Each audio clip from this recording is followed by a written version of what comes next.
everyone, welcome to Jetersblessings. This is Marjorie. Today I'm going to start off with this 14-inch wreath frame from the Dollar Tree. And I'm using just some regular black pipe cleaners from, I think I got these from Amazon. I can't remember. Either Amazon or Hobby Lobby.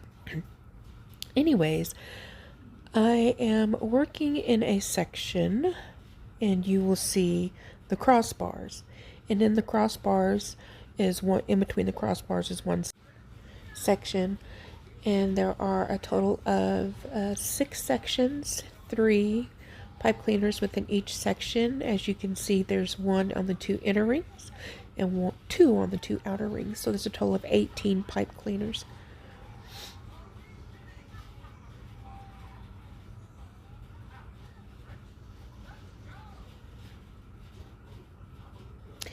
Next, I'll take this deco mesh, 21 inches.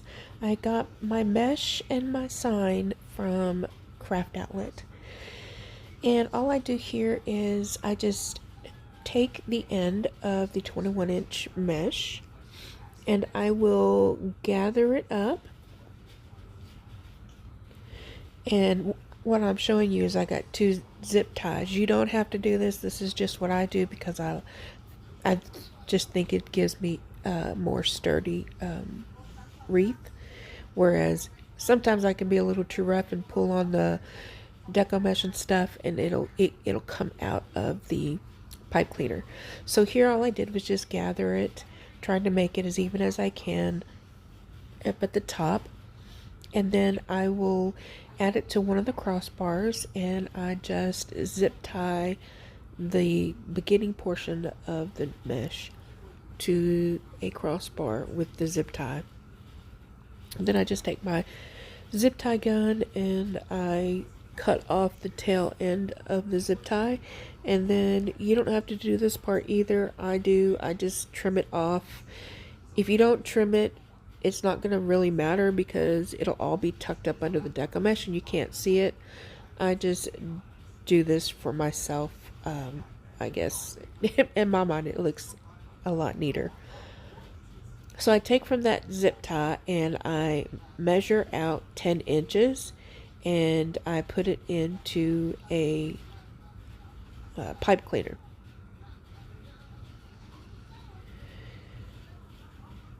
And here I skipped one of the pipe cleaners, but I don't really like it. I always start with the first pipe cleaner. If you guys want to skip to the next pipe cleaner and go that way, that's absolutely your choice. This is just what I always do and it works for me. So then I make my 10-inch poof and fluff it out a bit. I go to that pipe cleaner I just added the deco mesh in and I measure at 10 inches to make another 10-inch poof. And I just go down the wreath frame. I always start at the outer portion of the wreath and add my mesh, and then go to the center of my wreath and add it. To me, it's just easier because you're not having to pull up any deco mesh from the inner portion to actually see what you're doing at the bottom. And y'all, I guess I was working really fast and really hard. My table was moving all around and I don't know what happened. Anyways, so I just continue on until I put a 10-inch poof in each of the pipe cleaners. And then what I do is I end off the same way as I began by putting a zip tie around the end of the deco mesh on a corner on a crossbar, and then I go back and I puff out all of the poofs. Here I've got this 10-inch mesh from Craft Outlet as well, and all I'm doing is just a ruffle technique. So I fold over the bottom and then I start walking my hands up to the opposite end, and then just as I am about to finish up with that ruffle, I make sure the opposite end is tucked under as well, just so you don't see any of the frayed edges. So if you got some really good mesh that doesn't really fray, then you don't have to worry about it, but this is just something that I wanted to do on this one. It doesn't really fray too much, but when you cut it, there's some little, like a little straggler or two, but it's not really, it's just the way, kind of like with some ribbon, when you cut it, you end up getting little strands that want to come out too. That's kind of how this mesh is, but it's really good. I mean, you just cut off the little end pieces and you're good. I love working with this mesh.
Now I got this little measure buddy. It measures out ribbon tails for you, and I got it from Craft Outlet, but I think Unique on the Creek actually makes it.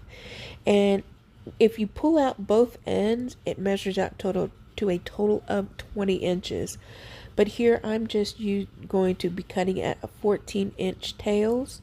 So I pulled out the top part number 1, and if you do that from the bottom where I'm about to attach it here all the way to the top is 14 inches. So this is really easy and quick, and I really like this tool. And I start off by just folding or turning the tool, but I thought it would be easier with this really big 50-yard spool of ribbon, but it wasn't. So you'll see here in a minute, I actually just pick it up and I'll spool the ribbon around it, and it's much easier, in my opinion, this way. So then I go ahead and I cut 18 tails, and I do the same thing with my 2.5-inch ribbon, but I don't show that. I'm just showing you with the 1.5-inch ribbon. So I cut out 18 tails. I measure those out, and then it's real easy. I just push it back down in order to get the ribbon tails off of there, and then I just take my scissors and I cut where it was bent, and pretty quick. And then I'll show you, I do on my 1.5-inch ribbons, I do cut them at an angle. You can cut them at an angle or dovetail, whichever your preference is. Mine is just an angle at the 1.5-inch ribbon. So here's my little trusty mini trash that I keep next to me, and I like to use this. It's just an old, I have a cat, it's a box of temptation treats.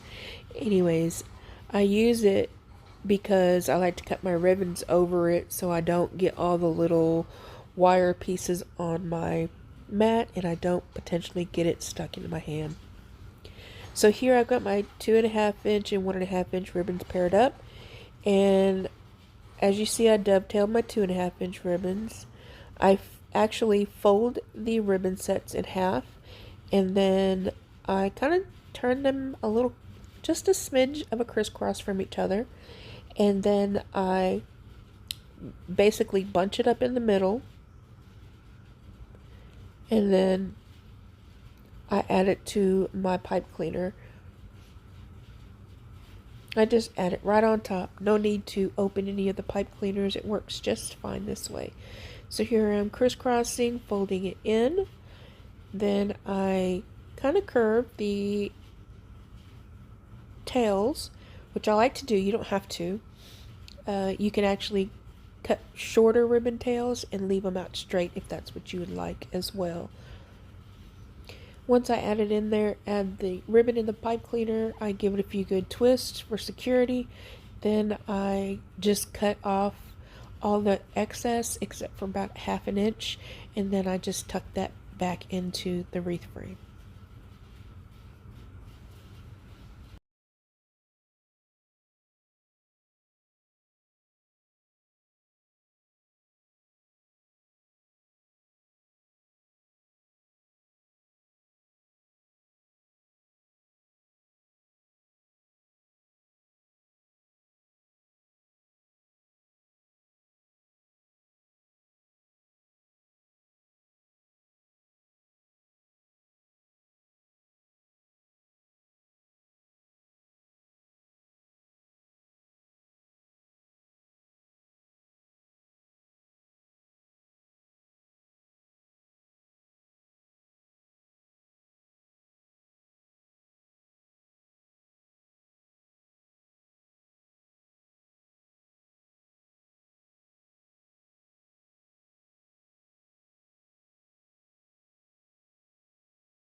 Alright guys, now you can see that cute, adorable plush dog behind. It is so cute.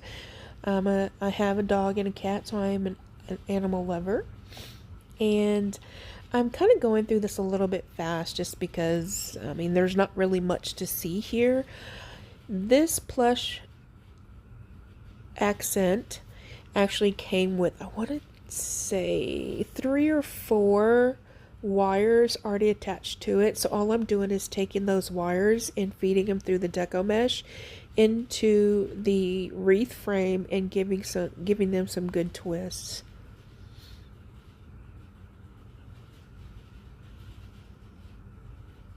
And here is how it turned out. It is so stinking adorable. I just love it. I hope you guys like it. Let me know your thoughts in the comments below.